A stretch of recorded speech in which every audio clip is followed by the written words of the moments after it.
मुझे उपलब्धियाँ क्या मिली। जैसे कि पहले हमने सोच ही रखा था कि अगर हमारे पास सुविधाएं होगी, सामान होगा तो हमें सुखी हो जाएंगे, पर ऐसा है ही नहीं। जैसे कि सामान से हमने पहचान को जोड़ दिया है, सम्मान को जोड़ दिया है, इसीलिए हम उसे ही सुख मानते थे। पर अभी उसका नज़रिया ही बदल गया है। मैं कभी भी सामान और सुविधा से सुख मिले ऐसी आस में अब कभी नहीं रहूँगी। मैं चाहूँगी कि मेरे व्यक्तित्व ही ऐसा हो जिससे दूसरे प्रभावित हो जाए और वो खुद भी ऐसा बनना चाहे। माना कि सुविधा से हमें सुख मिलता भी है पर वह क्षणिक होता है। और दूसरी बात कि हमें कभी कभी घर में कोई हमारी बात ना माने तो ऐसा लगता था कि हमें हमारी बात कोई मानता ही नहीं, पापा की ही घर पे चलती है, मम्मी की ही चलती है, हमारी तो चलती नहीं, इसीलिए गुस्सा भी आ जाता था। पर अभी पता चला कि पिता मानी मन मानी कोई नहीं, किसी की नहीं चलती, हमारे पर केवल हमारे मन की ही चलती है। तो अब मैं जो भी घर पे मेरा प्रस्ताव रखूँगी तो उसका प्रमाण यही होगा कि पिता को भी दुख ना हो, मेरा भी काम हो जाए और दोनों के बीच में से रास्ता निकालूंगी। यानी कि दोनों को पापा का भी सम्मान रहेगा और मेरा भी काम हो जाएगा। और स्वयं के प्रति विश्वास जो कभी मुझ में था ही नहीं। और शिविर में आने से पहले भी सोच ही रखा था कि शिविर है तो एक वीक का वेकेशन मिल गया, मिनी वेकेशन, और घर पे जाके रहेंगे, मौज करेंगे। पर अभी ऐसा नहीं है। शिविर में आने के बाद पता चला कि अगर ये मिस हो जाता तो बहुत बड़ा नुकसान हो जाता। जीवन में कभी ये सीखने को मिलता ही नहीं। और जीने का मतलब ही है, जिंदा रहने का कोई सामान जीने के काम में नहीं आता, ये भी पता चल गया। इसीलिए सामान के पीछे तो भागना ही नहीं है। और कई लोग जो मुझे मिलते हैं तो ऐसा कहते हैं कि तुम्हें बड़ा समझ में आता है, बहुत बोलने के लिए खड़ी हो जाती हो और उसमें ज़्यादा गिरने जैसा कुछ है नहीं, ऐसा सब मुझे कटाक्ष में कहते होंगे शायद। तो अभी मुझे गुस्सा ही नहीं आता उन लोगों पर और दुख भी नहीं होता कि ऐसा मेरे बारे में वो क्यों सोचते हैं, क्योंकि अभी पता चल गया कि उसमें सोचने समझने की शक्ति उतनी है, इसीलिए वो मेरे बारे में इतना सोचते हैं। पर मुझे पता है कि मैं किस लिए ऐसा सोचती हूँ, तो अभी उन लोगों पर भी गुस्सा नहीं आता, वो भी ठीक हो गया। घर पे भी सब मानते हैं कि जो मैं यहाँ से सीख के जाती हूँ वो अच्छा होता है। मम्मी पापा की भी परमिशन है कि अगर तुम आगे बढ़ना चाहो तो तुम अध्ययन के लिए जा सकती हो।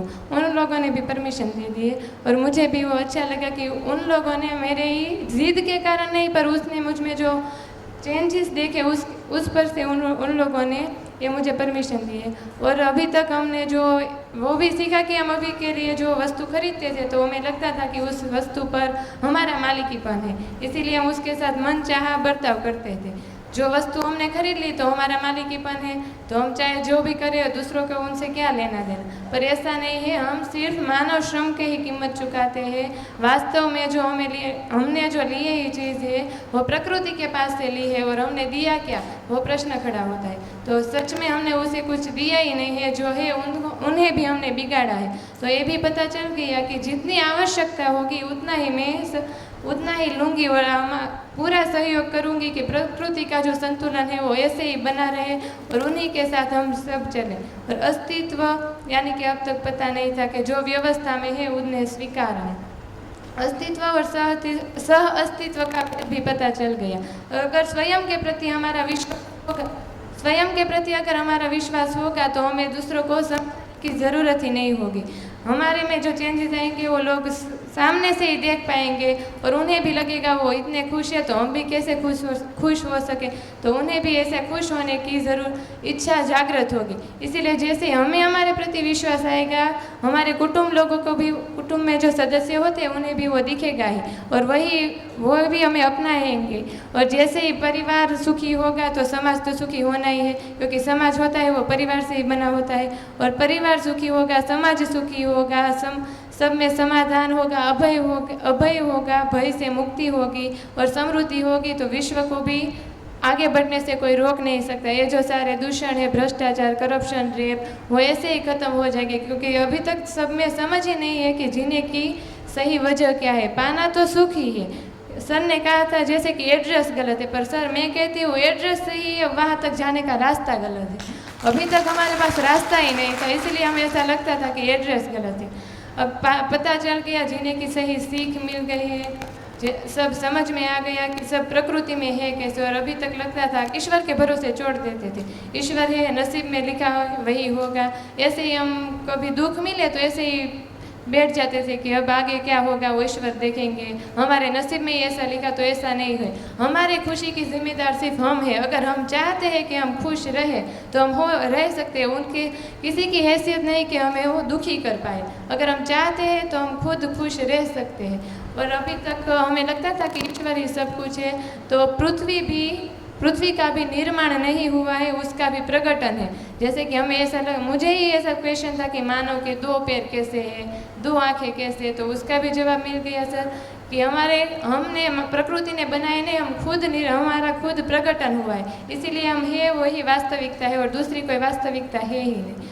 और इतनी सारी बात पता चली है। और सर आप आए तो हमें ऐसा क्वेश्चन था कि सर वहाँ से यहाँ तक क्यों आए, अगर हमें तो कुछ समझ में आने वाला है ही नहीं, क्योंकि हमें अभी तक इन सब की समझ थी ही नहीं। तो ऐसा ही लगता था कि सर यहाँ आएंगे वो नुकसान ही होगा सर का ही, क्योंकि हमें तो पता ही हमें कुछ समझ में आना ही नहीं।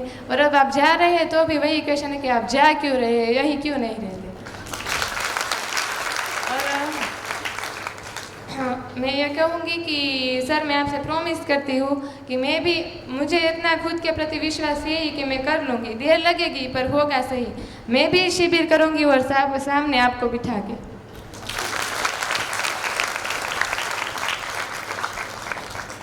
नमस्ते। यह 7 दिन में मैंने शिविर में अपने को खुद की पहचान जानी और अनेक की परिभाषा सीखी। जैसे गरीब है, अमीर है, समृद्ध, जिज्ञासा, धर्म, मानव, उसकी मैं परिभाषा ये समझती थी कि सब लोग जो समझाते थे। पर आज सर ने जो सिखाया उससे मुझे नई कितनी बातें जानने मिली कि हमको किसी को नीचा नहीं दिखाना चाहिए, पर उसको कैसे जीना है वो जानते हैं, पर हम उसको समझ नहीं सकते। हम खुद समझते हैं हमारा जीवन क्या है, तब भी हम उस लोगों को भी समझे कि उसका जीवन क्या है। और यह सब बात जानकर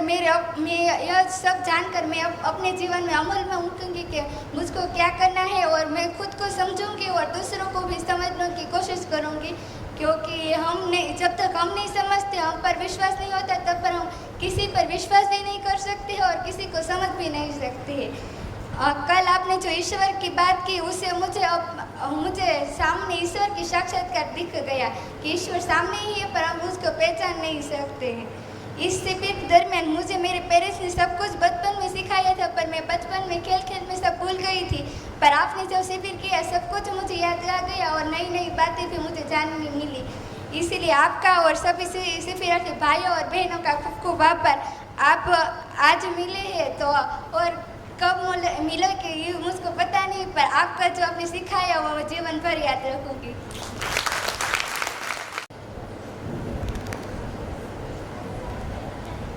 हेलो,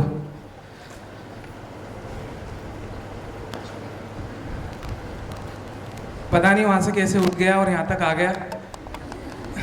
मतलब चाहता था कि सही पर रहा नहीं गया। अभी मैं कल जब कार्यक्रम चल रहा था यहाँ पे तो आया था वहाँ पे, और सोम भैया वहाँ पे बैठे हुए थे। काफ़ी दिनों से मैं उनको धन्यवाद बोलना चाह रहा था लेकिन बोल नहीं रहा था, तो मैं कान में आके उनको धन्यवाद बोल गया और वो थोड़ा सा मुस्कुरा दिए। आवाज आ रही है आपको? अच्छा, ठीक। फिर रात को जब मैं अपने बेड पर लेटा हुआ था तो मेरा ख्याल आया कि अगर मैं सोम भैया के प्रति इतना कृतज्ञ हो रहा हूं तो मैं मूल में जाने की कोशिश कर रहा था कि क्यों हो रहा हूं इतना कृतज्ञ। अब फिर मेरे को समझ में आया कि सोम भैया को ज्ञान मिला है, उन्होंने महसूस भी किया है, अपनी जिंदगी में उतारा भी है। ए नागराज जी से जाना है और ए नागराज जी ने अस्तित्व से जाना है, तो डायरेक्ट अस्तित्व के प्रति कृतज्ञ होना, उससे अपने तार जोड़ते हैं। अभी 4 महीने पहले जब सेकेंड कोरोना की लहर आई थी तो मेरी जर्नी ऐसी रही थी कि मुझे बहुत खोज के कहीं से जीवन विद्या मिला, खुद ही मिला। बहुत कुछ जान के एजुकेशन में कुछ करने का था, तो मेरी जर्नी वहाँ तक मुझे ले गई। लेकिन जब पहला शिविर मैंने देखा था तो एक तरफ भैया बोल रहे थे और मेरी आंखों से आंसू टप रहे थे। रात भर में शिविर देखता था, दिन में शिविर देखता था, और ना जाने कितनी बार दिन में रोता था और रात में भी रोता था। लेकिन कभी जिंदगी में इतनी खुशी महसूस नहीं की जितनी इन 4 महीनों में की है।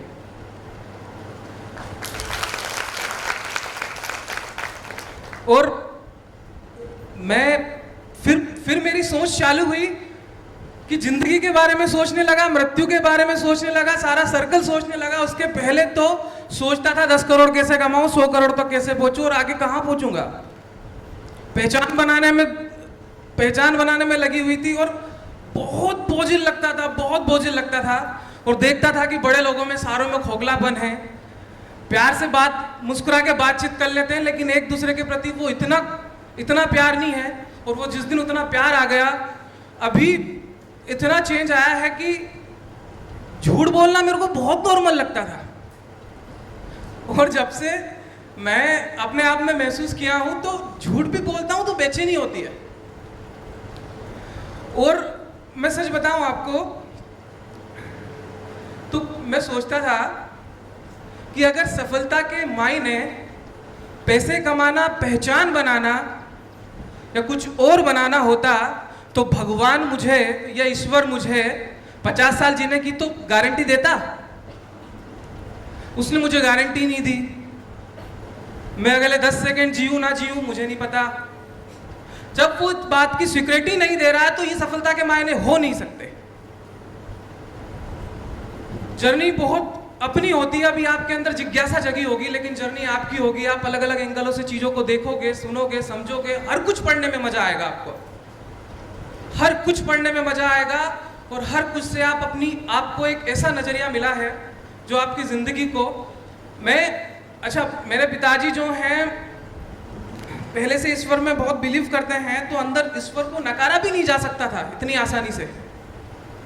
लॉजिक काम करते थे।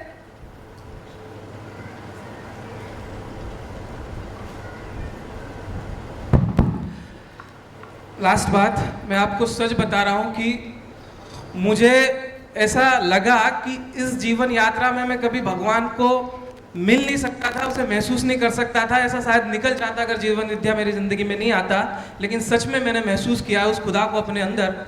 ये बहुत बड़ी बात है। Thank you. सभी श्रोतागण को मेरा नमस्कार, सोम भैया को नमस्कार। अभी जो 7 दिन की जो शिविर हुई तो पहले कुछ बातें तो पड़ी थी अंदर, मगर वो सिंक्रोनाइज नहीं थी, वो इसके रूप में नहीं थी। तो इस शिविर से पता चला कि सभी बातें को कैसी तरह विज्ञान की तरह उसको माप तोल के सिंक्रोनाइज करा गया, तो इस शिक्षा का प्रारूप बन गया। ये बहुत अच्छा लगा और मेरे खुद में भी ये मैं महसूस कर रहा हूँ। मैं जो बिखरा था तो लगा कि ना, मैं कुछ हूँ। मुझे कुदरत ने जो भेजा है उसका कुछ प्रयोजन है। शायद कुदरत मुझसे व्यक्त होना चाहता है। मैं अच्छी तरह से अगर व्यक्त होऊंगा और ये मेरी जो व्यक्त होने की जो यात्रा है वो आगे बढ़ेगी तो कुदरत पूरा का पूरा व्यक्त हो जाएगा। पहले मैं सोम भैया के बात भी की थी कि भाई ये सुख क्यों दिया इंसान को। ये सुख दिया तो ये सब झंझट हुई, सुख देने की जो महत्वाकांक्षा है, तो इससे ये जब झंझट की शुरुआत हुई, अभी पता चला कि ये पूरी अस्तित्व जो कुदरत ने बनाया वो अस्तित्व में कुदरत खुद व्यक्त होना चाहता है और उसका माध्यम में है।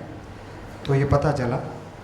तो मैं जो प्राकृतिक कृषि में काम करता हूँ तो वो भी मुझे पता चला कि नहीं, मैं सही दिशा में हूँ, क्योंकि प्राकृतिक कृषि होगा तो इंसान का कुदरत के साथ सहयोग होगा।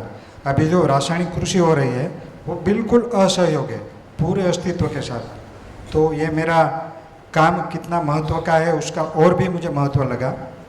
अभी हम पूरे गुजरात में 100 एफपीओ बनाने जा रहा है, गवर्नमेंट हमारे साथ है। तो ये 100 एफपीओ में उसकी की पोस्ट होती है उसका सीईओ।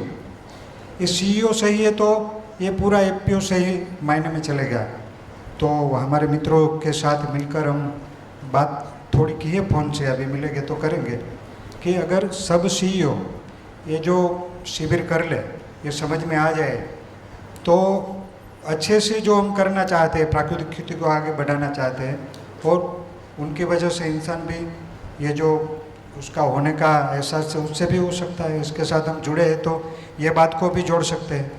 तो इस तरह ये बात भी समझ में आई। जो कुटुंब की बात है, परिवार की बात है, तो मैं यहाँ जाके मेरे बच्चों को ये शिविर जब हो सके इतना जल्दी समय में कराऊंगा, ताकि मेरे कुटुंब में भी हारमोनी बने। अगर मेरा कुटुंब में हारमोनी बनेगी तो मेरे आजू बाजू में बनेगी, मेरे समाज में बनेगी, मेरी जो विचारधारा है उसमें बनेगी। तो ये सब पाके मुझे बहुत अच्छा लगा और सही में मेरा होने का मुझे एहसास हुआ। अस्तु, नमस्कार।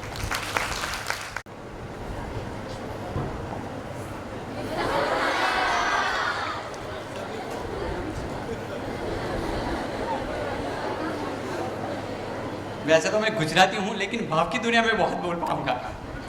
मैं खुश हूँ और मुझे रोना नहीं आता है, मुझे रोना नहीं आता है। मैं सबसे ज्यादा इसमें सीखा हूँ उभय तृप्ति की बात। उभय तृप्ति मतलब अपने काम से होनी चाहिए। तो उभय तृप्ति की प्राप्ति मुझे बहुत हो रही है अभी। जैसे बच्चों को पढ़ाते हैं तो मेरा व्यवहार से मतलब नहीं है, मेरे से मेरे बच्चे खुश हैं, उनसे मैं खुश हूँ, मुझसे मेरा अधिकारी खुश नहीं है, उससे मैं मतलब नहीं रखता। बस उभय तृप्ति से मुझे जो समझाना है मैं समझाता हूँ, उससे है। और मैं सर उभय तृप्ति से तृप्त हूँ, ऐसा मैं महसूस करता हूँ। और बहुत सी बातें आएगी। और ये एक कन्फ्यूजन था, मुझे स्कूल की ओर से भेजा गया था। अच्छा है, समझा था। मैं जब स्कूल में ये था तब मैं नहीं आया था, मैं पढ़ाने में व्यस्त था। तो कि भाई आपको जाना है और ये सब पढ़ाना है, जाना है और बच्चों को सिखाना है। बहुत कन्फ्यूजन थी मुझे बहुत कन्फ्यूजन थी, लेकिन सारी दूर हो गई, क्योंकि ये मुझे मेरे आचरण से सिखाना है।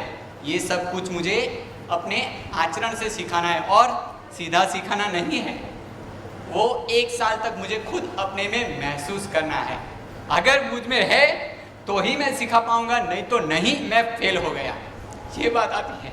फिर ईश्वर की बात समझ गया, फिर विवाह की बात। अगर ये बात सोचने में आई ना तो निभाने वाली बात वहीं आ जाती है। शादी करने चाहते हैं, विवाह करने चाहते हैं, तो मैं क्यों विवाह करना चाहता हूँ? सिर्फ फिजिकली या फिर संसार चक्र को चलाने के लिए नहीं, उत्तम इंसान देना है, मुझे उसी को लेकर जीवन भर निभाना है।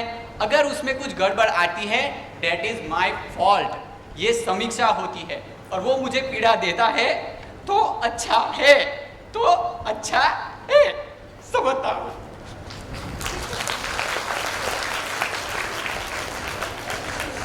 दूसरी बात, दूसरों को समझ भाव से समझने की बात करता हूँ। अब दूसरों को समझ भाव से, सम्मान की बात आई थी ना, विश्वास की बात, सम्मान की बात। सभी सुखी होना चाहते हैं, सभी सुखी होना चाहते हैं, तो ठीक है, जब तक मुझ में जितना धैर्य है करता रहूँगा। भाई वो भी सुखी होना चाहता है अपने तरीके से, तो जब तक धीरज है चलता रहेगा, पर ये कोशिश अवश्य करूँगा। अभी और एक बात आई है जिसे मैं बहुत खुश होता हूँ। ये बहनों को एक दिन मैं पढ़ाने गया था, तो वहाँ पर संबोधन करते हैं। ये विद्यालय में डायरेक्ट लाना है मुझे, और मैं पढ़कर आया था, तब भी मैं सरकारी शाला में पढ़ता था। तो मेला साहेब, नगीन साहेब ऐसे नाम थे, और मैडम थे तो स्नेहलता मैम, ऐसा मैम और साहेब से संबोधित करते थे। और यहाँ भाई का संबोधन है, वहाँ सर का संबोधन है।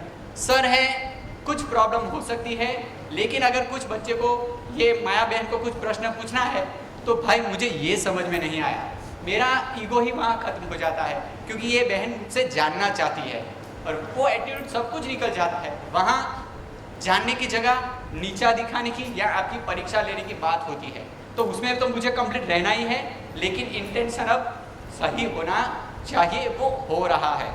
और आगे भूल जाता, इसलिए सारा बहुत कुछ लिख कर लाया हूँ, है ना, अच्छा लगता है। फिर भाई भाई का संबोधन आया। दूसरों को सिखा सकूंगा वो पता नहीं, पर अपने परिवर्तन में लाने की कोशिश करूंगा। 1 साल तक देखूंगा, अगर कोई मुझसे पूछता है तो ऐसा बदलाव क्यों, तो उसको सिखाने की बात करूंगा। आगे दूसरों का पता नहीं, मुझ में परिवर्तन दिखता है, मुझे परिवर्तन दिखता है। मतलब कि एक बात थी ना, स्वयं का स्वयं में होना, ऐसा कुछ था, मुझे पता नहीं, पर मुझ में परिवर्तन दिखता है, दूसरे देख पाए वो मुझे नहीं पता। समीक्षा हो रही है, गलत पर पीड़ा हो रही है। और अब सब कुछ मुझे कैसे बताना है? अपने आचरण से बताना है। कैसे बताना है? बढ़िया। हाँ, अब बहुत बढ़िया वाली बात आएगी, सुनिए। क्या कहा आपने? बढ़िया। आशा की किरण जिंदा है, आशा की किरण जिंदा है। और ये जो भौतिक शरीर खड़ा है ना, उस शरीर का नाम भी किरण है। इसलिए सभी को नमस्कार। मैं चौहान मुंबई से बोल रहा हूँ। मैं जो लास्ट 7 दिन में जो भी ये प्रक्रिया में शामिल हुआ, उसके अनुरूप मैंने जो भी सीखा, ग्रहण किया, उसके बाद में जांचा परखा, उसके बाद में मैंने तो तय कर दिया कि मुझे इसमें बने रहना है। और गहराई से सोचा कि जिस पूर्णता के लिए या जो खालीपन कम करने के लिए मेरे पास दूसरा ऑप्शन भी नहीं है कोई। और इस अनुसंधान के अलावा मुझे जो अभी जो दिख रहा है उसमें सिवा इस पे बने रह के हर एक इंसान के लिए भी कोई ऑप्शन नहीं है। हर किसी को अगर पूर्णता पाना है तो ये अनुसंधान के अनुसार ही जीना पड़ेगा, समझपूर्वक जीना पड़ेगा। जहाँ तक मेरी बात है, मैं तो बना रहूँगा। उसके बाद में इस में सहभागी होने के लिए मैं अभी तो कुछ ज़्यादा बात नहीं करूँगा, लेकिन कम से कम इतना कह सकता हूँ कि कम से कम 40-50 लोग ये जीवन विद्या के शिविर में कैसा भी करके मैं लेके आऊँगा। आगे की जिम्मेदारी सोम भैया बिल्कुल संभाल लेंगे। और उनसे मेरे मैं जैसा जुड़ पाया वैसे सोम भैया अगर यहाँ तक मैं आदमी लेके आऊँगा तो उनको मानव बनाने की जिम्मेदारी सोम भाई बराबर कर लेंगे। उसके लिए मैं ये इस प्रांगण की जहाँ तक बात करता हूँ और मेरे में जो मैं ऑब्ज़र्व कर पाया कि यहाँ हम लोग जो रूम में रहते हैं, यहाँ कोई ताला नहीं है, कुछ नहीं है, बैग पड़ा रहता है, पर्स पड़ी रहती है। यहाँ जो असुरक्षा का भाव जो बाकी जगह पर दिखता है, यहाँ कभी दिखा नहीं है। मतलब कम से कम कुछ चोरी होना या वो तो बात, वो भाव भी मेरे में नहीं आया कि यहाँ से कुछ हो सकता है, यहाँ से कुछ गायब हो सकता है। ये प्रांगण की महिमा है। मैं नानू भाई को इवन ये अनुसंधान की महिमा के तरफ से कि प्रमाण क्या है, तो प्रमाण अगर मैं देखा तो ये कंवल मंगल जी को देख रहा हूँ, सुरेश भाई को देख रहा हूँ। संकोचों मैं कुछ उनसे बात नहीं कर पाया क्योंकि ये संकोच भी एक मेरा अधूरापन है, जिसकी वजह से मैं सभी लोगों के साथ इतना घुल मिल नहीं पाया हूँ। लेकिन जो जिनके जैसे कंवल मंगल जी बारे में देखा कि इतने बड़े मतलब धन की बदौलत जितना उनका जो स्टेटस है, सम्मान है, उसके बावजूद भी वो जो हमारे साथ में सभी शिविरदार से खाना खाते, खुद की थाली खुद देखते हैं। तो ये जो इसका प्रमाण जो है ये जीवन विद्या का यही है कि वो उनका खालीपन वो हिसाब से अपना दूर कर रहे हैं। और उसमें वो एक हमारे लिए प्रेरणा सूत्र है कि इतने ऊंचाई के पहुँचने के बाद भी ज़मीन पर रह के अपना जो भी जीने का आस है, ये पूर्णता के पाने के लिए जो भी कर रहा है। धन्यवाद। मेरा नाम राठवा अनीशा है। मैं 11वीं कक्षा में पढ़ती हूँ। मैं पहले ये सोचती थी कि मुझे ये लगता था कि शिविर क्यों कर रहे हैं। मुझे ये लगता था कि हम अपने जीते तो है, पर आज समझ में आया कि ये शिविर हमें ज़िंदगी देने वाली है। मैं पहले यहाँ मेरे क्लास में भी खड़ी नहीं रह सकती थी। मैं 11वीं कक्षा में पढ़ती हूँ, तभी थोड़े दिन पहले ही मैं मेरे क्लास में एक पाठ पढ़ा रही थी। तभी मुझे इतना डर लगता था कि मुझे ठीक खड़ी भी नहीं रह सकती।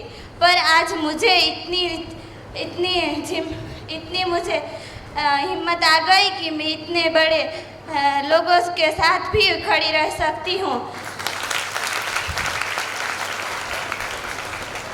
मुझे ये लगता था मैं इतनी छोटी हूँ, मैं क्या करूँगी, पर आज मुझे सीख मिल गई कि मैं इतनी छोटी हूँ पर भी मुझे मेरी ज़िंदगी में क्या करना है, मुझे मेरे लक्ष्य की ओर जाना है। मुझे इस शिविर से जो सीख मिली उसमें मैं पूरी कोशिश करूँगी और मेरे जीवन में उतारूँगी।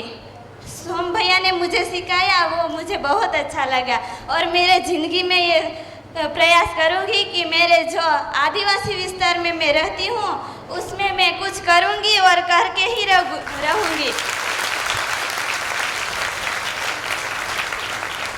मेरा लक्ष्य ये था कि मैं आर्मी में जाऊँ और देश की सेवा करूं, पर मेरा ये लक्ष्य बदल गया है कि मैं अपने में ही कुछ करूं और मेरे सच्चा इंसान बनूंगी और बन के ही रहूंगी। इस शिविर से मुझे बहुत कुछ मिला है और मेरे ज़िंदगी में कभी भी ऐसा वक्त नहीं आएगा वो मैं सोचती थी पर आएगा और आ ही रहा है और मैं बहुत कुछ करूँगी ऐसी आशा है मुझे। नमस्ते सबको। राकेश इदवानी, भाटापारा, छत्तीसगढ़। सोम भैया से मात्र 100 किलोमीटर दूर हूँ मैं। उसके बाद भी कभी छत्तीसगढ़ में सुना नहीं उनको मैंने। एक बार पिछली, मेरा खुद का स्कूल भी है, CBSE स्कूल आधारशिला, नीचे करो। तो आपका जो रायपुर में स्कूल है अभ्योदय, वहाँ पर मैं अपने टीचरों को लेके गया था 8-10 लोगों को। तो सिर्फ एक संडे को गए थे, 1 घंटा 1.5 घंटे की मीटिंग थी। पर वहाँ चूँकि नया नया था, आइडिया नहीं था, तब वहाँ पर एक दीदी मिली, नाम मुझे याद नहीं है, उन्होंने फिर मुझे आप शेयर किया कि एक बार आप ये सुनो। तो आपका सुना, उसके बाद लगातार सुनता रहा। पिछली बार अप्रैल में दिल्ली का हापुड़ में आपका शिविर था, तो मैं एयरपोर्ट तक पहुंच गया था शाम को 7:30 बजे। तब मैसेज मिला कि प्रोग्राम कैंसिल हो गया, आपको कोरोना हो गया। तो फिर दूसरे दिन सवेरे वापस आ गया भाटापारा कि चलो ठीक है, मेरे नसीब में नहीं था। इस बार प्रोग्राम बना, दोस्त ने रजिस्ट्रेशन किया, उसके ससुर को हार्ट अटैक हो गया। मेला फिर गए लगता है, लेकिन दोस्त से मैंने बोला यार मैं पिछली बार भी मिस कर गया था, इस बार चाहता हूँ मिस ना करूँ। उन्होंने कहा ठीक है आप जाओ। तब मैं यहाँ पहुँच पाया और ऐसा लगता है कि मैं इस बार मिस करता तो बहुत कुछ मिस करता, क्योंकि आपका शिविर मैंने सोचा नहीं था कि बच्चों के साथ अटेंड करना है। तो ये चीज़ मैं हमेशा मिस करता। अगर बड़ों के साथ अटेंड करता तो वो फीलिंग नहीं आती जो फीलिंग आज मुझे आई है। मतलब ये बहुत बड़ा संदेश है। ये समझो एक परिवार है, मैं बाप हूँ, ये मेरी बच्चियाँ हैं। अब बाप और बच्चियाँ मिलके एक साथ शिविर कर रही हैं, इससे बड़ा आनंद तो कहीं नहीं मिलेगा। तो ये आनंद एक्चुअल में जो परिवार आपने कहा व्यवस्था यही है। और थोड़ा बहुत मैंने उस दिन भी बोला था, सच आपने बोला सच बोलते हो, मैं 100% सच बोलता हूँ सर। 50 साल में आज तक मैंने झूठ नहीं बोला। उसी का परिणाम है कि आज यहाँ पहुँचा हूँ। मेरे परिवार में मेरी मैंने बीवी और 3 भाभियाँ, सब ने राधा स्वामी का नामदान लिया हुआ है। राधा स्वामी सुना होगा आपने। राधा स्वामी एक पंथ है, उसने मेरे को जो अटैक किया उसका सबसे बड़ा कारण शराब और मांसाहार को मना करते हैं, हमारे घर में चलता ही नहीं। तो मैं 3 बार वहाँ गया नामदान लेने के लिए। वो कहते हैं आप नामदान लोगे और नामदान की प्रैक्टिस करोगे रोज 2.5 घंटा, तो भगवान आपको अंतिम समय में लेने आएंगे। आज समझ में आया कि भगवान होता क्या है, लेने कैसे आएंगे, समझ में आज आ गया। और 3 बार मैं गया, वो क्वेश्चन पूछते थे, मैं सच बोलता था। बोलते थे अभी आप और सत्संग सुनो। तो मेरे को नामदान नहीं मिला। जिन लोगों को नामदान मिलता था मैं बात किया तो बोले यार वहाँ झूठ बोलना पड़ता है, इतने अटेंड किए, ये किए। मतलब जिस संसारिक जगत में झूठ बोलते हैं लोग, वहाँ मैं झूठ नहीं बोलता। तो आध्यात्मिक जगत की शुरुआत में झूठ बोलने से कैसे करूँ? तो ये मेरा सौभाग्य था कि मेरे सच ने मुझे बचा दिया। 3 बार नामदान नहीं मिला, नहीं तो मैं यहाँ तो कभी आता नहीं। मैं राधा स्वामी डेरे में कहीं ना कहीं सेवा करता होता। तो ये ईश्वर की, फिर देखिए गलत हो गया, ये कॉमन है ईश्वर वर्ड हमारा यूज करना। ये मेरी सच की बोलना चाहिए मेहरबानी है कि जो मैं आज यहाँ पर आया हूँ और आप जैसे महानुभाव के संपर्क में आया हूँ। और ये बहुत बड़ी उपलब्धि मानता हूँ कि सोम भैया जैसे व्यक्तित्व भी अभी पृथ्वी पर हैं, और जो आशा की किरण बोल रहे हैं, आशा की किरण। और ये पहला मंच है कि मंच पर बैठा आदमी बोलता है कि मैं भी एक विद्यार्थी हूँ। ये अपने आप में बहुत बड़ी गरिमा है। नहीं तो मैं जहाँ भी गया हूँ, गुरु की पूजा सबसे पहले करनी है, गुरु बोलता है, गुरु अपने मुंह से बोलता है कि गुरु की पूजा सबसे पहले करनी है। तो मेरे को ये क्रॉस क्वेश्चन हमेशा रहता था कि गुरु खुद की पूजा क्यों करवाते हैं? तो ये समझ में इसीलिए आया कि पूजा इसीलिए करवाते हैं, वो खुद में अपने आप को पूजनीय नहीं मानते, इसलिए उनको दूसरों से पूजा करवानी पड़ती है। तो हम अपने आप में इतने पूजनीय हो जाएं कि हमारा जीवन ही पूजा हो जाए। बस इतना ही कहना है। धन्यवाद। नमस्कार सभी लोगों को। शब्दों में बहुत ज़्यादा नहीं बोल पाऊँगा मैं महेश पटेल गांधीनगर से आया हूँ। मैं सबसे पहले धन्यवाद जिसने मुझे यहाँ आने की प्रेरणा दी है, मेरा एक शैलेश भाई पटेल और एक शीतल भाई शाह, जिन्होंने मुझे यहाँ प्रेरणा दी है, उनका खूब खूब धन्यवाद। और मुझे सबसे पहली खुशी यहाँ पर ये प्राप्त हुई कि मेरी तो एक बहन नहीं है और हमारे आगे भी फोई जिसको बोलते हैं वो भी नहीं है हमारे घर में। जो रक्षाबंधन का जो सबसे पहला यहाँ पे पवित्र जो त्यौहार हुआ है, और उसमें मुझे किसी बहन ने, मुझे याद नहीं, अभी तो सारे ही समान लगते हैं, सारी बहनें मुझे प्रतीत होती हैं, याद नहीं है कि मैं किसको बहन बनाऊँ। यहाँ तो मेरी इतनी सारी बहनें मिल गई मुझे, बच्ची के रूप में मिली, क्योंकि 11वीं कक्षा में मेरा बच्चा पढ़ता है तो उसी कक्षा में। तो मैं जिस व्यवसाय में, और ये जो सबसे पहला मुझे दिल से जिसने भी रक्षा बांधी है, तो वो मुझे भाव पैदा हुआ कि बहन का जो रक्षा बंधन का जो त्यौहार होता है वो मैंने पहली बार फील किया ये 40-42 साल के बाद। वो पहले कोई मुझे बांधता था, ऐसा ही था कि एक त्यौहार है, उसको 2-5 पैसा रुपया दे दिया उसको, वो मुझे फीलिंग बहुत आई। और वो मेरी जो कमी थी वो मेरी यहाँ पूरी हो गई। और एक नहीं, इतनी अनेक बहन मिल गई मुझे, इतनी पुत्रियाँ मिल गई कि जो मेरे आगे पीढ़ी में नहीं थे। पहला ये। दूसरा ये कि मैं जिस व्यवसाय में काम करता हूँ वो कहीं ना कहीं किसी एथिक्स से काम करते हैं हम लोग, और वो एथिक्स के बिना नहीं हो सकता है। वो यहाँ पे अभी सिद्ध हो गया कि वो चाहे कैसा भी व्यापार हो। मेरा व्यापार मैं आपको यहाँ पर नहीं बताना चाहता, लेकिन जो व्यापार है वो रियल एस्टेट से, जो यहाँ पर सर की भाषा में आया था कि भी बिल्डर लॉबी में काम करना, यानी एक अंतिम जिसकी एक शोध माना जाता है, पर हम उसमें यही एथिक्स से काम कर रहे हैं और ये हो सकता है। वो बहुत बड़ी उपलब्धि है कि हम इस विचार से, एक समान विचार से चले।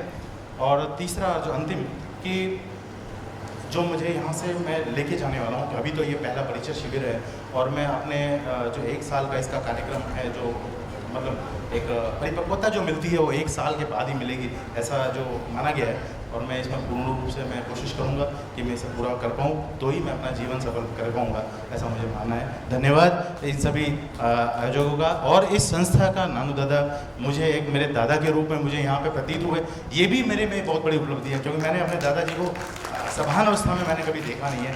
बहुत बहुत धन्यवाद आप सभी का।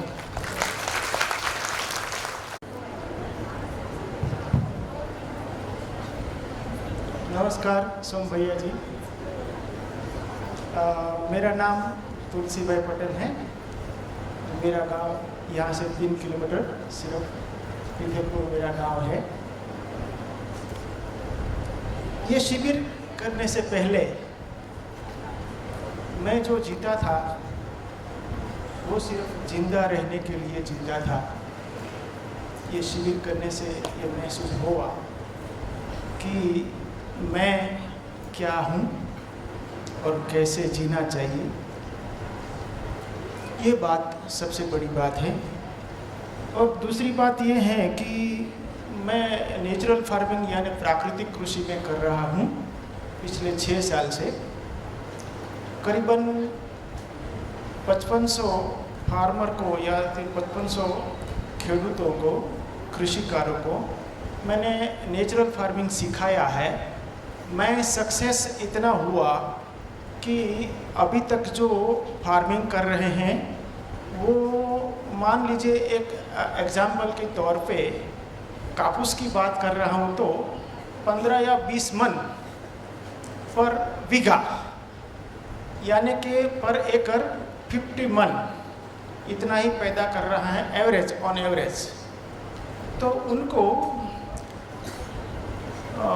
नेचुरल फार्मिंग में ये सब सूक्ष्म से सूक्ष्म में जाकर नेचुरल की बनाई हुई वनस्पति को देखकर उसकी जो जीवन रचना है, जीवन का क्रम है, सजीव का या वनस्पति का जीवन का जो क्रम है, उसी को सूक्ष्म में सूक्ष्म देखकर सफल हुआ। तो पर बीघा 20 से लेकर ऑन एवरेज 44 मन तक मैं पहुंच गया। वो सक्सेस मेरा 5 जिला, सौराष्ट्र का 5 जिला का खेडूतों, कृषिकारों, वो सब मेरे यहाँ देखकर, मेरे को सुनकर करीबन 2000 खेडूत अभी मेरे साथ ये नेचुरल फार्मिंग कर रहे हैं। लेकिन बात ये है कि मैंने सजीव या तो सॉइल का या तो ज़मीन का जो सूक्ष्म जो काम है वो तो मैंने सक्सेस से किया, पहचाना, अनुभूत किया। लेकिन इस ब्रह्मांड की जो विशालता है ये मैंने पहली बार आज ये शिविर में पाया कि ब्रह्मांड, पहले तो ये प्रश्न था और ये मानता था कि ईश्वर कोई है, ईश्वर हमारा सब संचालन करता है। अभी पता चला कि मैं ईश्वर में हूँ, ये मेरे को पता चला। और एक बात मेरे को अभी मालूम नहीं था, यही कैंपस, यही संस्था का मैं भूतपूर्व विद्यार्थी हूँ। 11वीं और 12वीं में पहला लॉट हम है 1981 का। तो जब मैं पढ़ता था आसन लेके वृक्ष के नीचे पढ़ता था, खाना भी ऐसे खुद का आसन लेके, और मेरे को स्वच्छता नहीं आती थी। मैं 8 दिन पे नहाता था एक दफ़े। ये मेरे को मालूम नहीं था स्वच्छता क्या है। तो यहाँ आके मैंने पहली बार मेरा गुरु से 2 दिन के बाद, मेरे को ये समझने के लिए 2 दिन हुआ कि हर रोज़ डेली नहाना चाहिए। तो यहाँ से मैंने नहाना के शुरू करने से बाद ये सब मूतड़ी संडास सब साफ करने के लिए 2 दिन तक तैयार नहीं हुआ था। तो वो सब मैंने यहाँ से सीखा, और सीखने के बाद इतना सीखा कि आज मेरे जीवन में जो कुछ भी करना है सब कुछ मैं कर सकता हूँ। मेरा कहना ये है कि आज ये मैंने शिविर में से जो सीखा वही कहना चाहता हूँ। मैं वो कहानी नहीं बनाता हूँ, लेकिन शिविर में से मैंने जो सुना ये महसूस पहली बार हुआ है। जब मैं पढ़ता था तो मेरे को मालूम नहीं था, तब मेरे को मालूम नहीं था। घर और विद्यालय, विद्यालय घर होना चाहिए, घर विद्यालय होना चाहिए। ये मेरे को 1981 में, ये 11वीं और 12वीं में ये जब मैं यहाँ पढ़ा तब मेरे को दोनों चीज़ यहाँ से मेरे को मिली, घर और विद्यालय। इस कैंपस की ये कुछ महत्व है कि मेरे को ये 2 चीज़ मिली है। वाकई में मैं बहुत सिटी घुमा हुआ हूँ, सूरत, बॉम्बे, बड़ौदा, राजकोट, लेकिन वहाँ जो शिक्षा की व्यवस्था है वो व्यवस्था में ये नहीं है, अपनापन नहीं है। मेरा गुरु, मेरा शिक्षक, मेरा गुरु भाई है, वो अपनापन नहीं है। इस कैंपस में वो चीज़ है जो मन चाहा, जब मैं चाहूँ तब मेरे को विद्या मिले। यही ये कैंपस की एक खूबी है। धन्यवाद।